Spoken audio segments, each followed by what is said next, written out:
ಬಾಲ್ಯದೊಳಗೆ ಹಣ್ಣು ಕೊಡೋರು ಬಹಳ ಜನ ಅದಾರ, ಯೌವನಕ್ಕೆ ಬಂದ ಮೇಲೆ ಹೆಣ್ಣು ಕೊಡೋರು ಬಹಳ ಜನ ಅದಾರ, ಹೋದ ಮೇಲೆ ಇದು ಮಾತ್ರ ನಮ್ಮ ಖಾತ್ರಿ ಗೊತ್ತದೆ. ಅಂದ್ರೆ ಮಣ್ಣು ಕೊಡಕ್ ನಾವೆಲ್ಲರೂ ಬಹಳ ಜನ ಮುಂದದೇವೆ. ಬಾಲ್ಯದೊಳಗೆ ಹಣ್ಣು ಕೊಡೋರು ಅದಾರ, ಯೌವನದೊಳಗೆ ಹೆಣ್ಣು ಕೊಡೋರು ಅದಾರ, ಸತ್ತ ಬಳಿಕ ಮಣ್ಣು ಕೊಡೋರು ಸಹಿತ ನಮಗದಾರ. ಆದರೆ ಇದರೆಲ್ಲರ ಮಧ್ಯದಲ್ಲಿ ಈ ಬರುಡಾದ ಬದುಕಿಗೆ ಅರ್ಥಪೂರ್ಣವಾದಂತಹ ಒಂದು ಬಣ್ಣವನ್ನು ಕೊಟ್ಟಂತವ್ರು ಯಾರು ಅಂದ್ರೆ ಈ ವೇದಿಕೆ ಮೇಲೆ ಕೊಟ್ಟಂತಹ ಎಲ್ಲ ಗುರುಗಳು ಅನುಭವಿಸಿದ್ದನ್ನು ನಾವೆಲ್ಲರೂ ನೆನಪಿಟ್ಟುಕೊಳ್ಬೇಕಾಗ್ತದೆ. ಬಹುಶಃ ಆಗಲೇ ಪ್ರಾರ್ಥನೆಯನ್ನು ಮಾಡಬೇಕಾದ್ರೆ ಬಹಳ ಅಪರೂಪದ ಸಾಲನ್ನು ಅವರು ಮಧ್ಯದಲ್ಲಿ ಹಾಡಿದ್ರು. ನೀವೆಲ್ಲರೂ ಗಮನಿಸಿದ್ರು ಬಿಡ್ತಿದ್ರು ನನಗೆ ಗೊತ್ತಿಲ್ಲ. ಆ ಸಾಲನ್ನು ಅವ್ರು ಏನು ಬಳಸಿದ್ರು ಅಂತಂದ್ರೆ, ಒಡ ಹುಟ್ಟಿದವರು ಸಹಿತ ಒಂದಲ್ಲ ಒಂದು ದಿನ ಕೈ ಬಿಡುತ್ತಾರೆ. ಆದ್ರೆ ನಿಮಗೆ ನೆನಪಿರ್ಲಿ, ನಮ್ಮ ಬೀಗರ ಕೈ ಬಿಡುವುದು, ಬೀಜರ ಕೈ ಬಿಡುವುದು, ಒಡ ಹುಟ್ಟಿದ ಅಣ್ಣ ತಮ್ಮರು ನಮ್ಮ ಕೈ ಬಿಡುವುದು. ಆದರೆ ಈ ಬದುಕಿನೊಳಗೆ ನಿನ್ನನ್ನ ಮೇಲೆತ್ತಲಕ್ಕೆ ನಾನೊಬ್ಬ ಇದ್ದೇನೆ ಅನ್ನುವಂಥ ಭರವಸೆಯನ್ನು ಕೊಡ್ತಕ್ಕಂಥವ್ರು ನಮಗೆ ಗುರುಗಳು ಅನ್ನುವಂಥದ್ದನ್ನ ನಾವೆಲ್ಲರೂ ಸಹಿತ ನೆನಪಿಟ್ಟುಕೊಳ್ಬೇಕಾಗ್ತದೆ. ಅಂತ ಎಲ್ಲ ಗುರುಗಳಿಗೆ ಇವತ್ತು ಗುರುವಂದನೆಯನ್ನು ನೀವೇನು ಸಮರ್ಪಣೆ ಮಾಡ್ತಾ ಇದ್ದೀರಿ.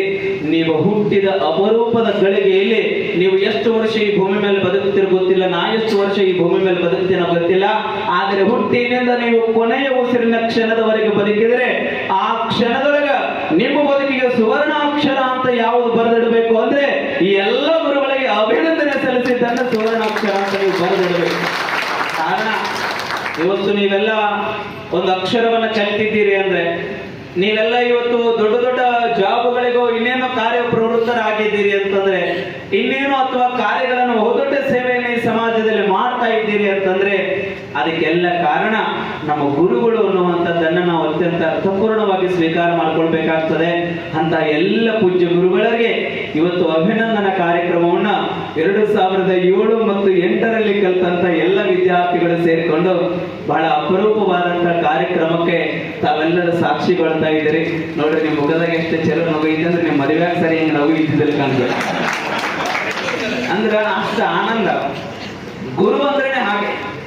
ಗುರು ಅಂದ್ರೆ ಅದು ಖುಷಿ ಕೊಡ್ತಕ್ಕಂಥದ್ದು, ಹೊರತಾಗಿ ದುಃಖ ಕೊಡ್ತಕ್ಕಂಥದ್ದಲ್ಲ. ಯಾರೋ ಮಾತನಾಡ್ತಾ ಇರ್ಬೇಕಾದ್ರೆ ಆ ಪೂಜ್ಯ ಲಿಂಗಕ್ಕೆ ಗುರುಗಳನ್ನು ಸ್ಮರಣೆ ಮಾಡ್ಬೇಕಾದ್ರೆ ಒಂದು ಮಾತನ್ನ ಬಳಸಿದ್ರು. ಏನು ಅಂತಂದ್ರೆ, ಹೊಡೆದವರು ಅವರೇ, ಬೈದವರು ಅವರೇ, ಕೊನೆಗೆ ನಮ್ಮನ್ನ ಪ್ರೀತಿಯಿಂದ ಕಂಡವರು ಗುರುಗಳೇ ಅನ್ನುವಂಥ ಮಾತನ್ನ ಅಪರೂಪವಾದಂತ ಕೆಲವೊಂದಷ್ಟು ಸಾಲಗಳನ್ನ ಅವರು ಹೇಳ್ತಾ ಇದ್ದಾರೆ.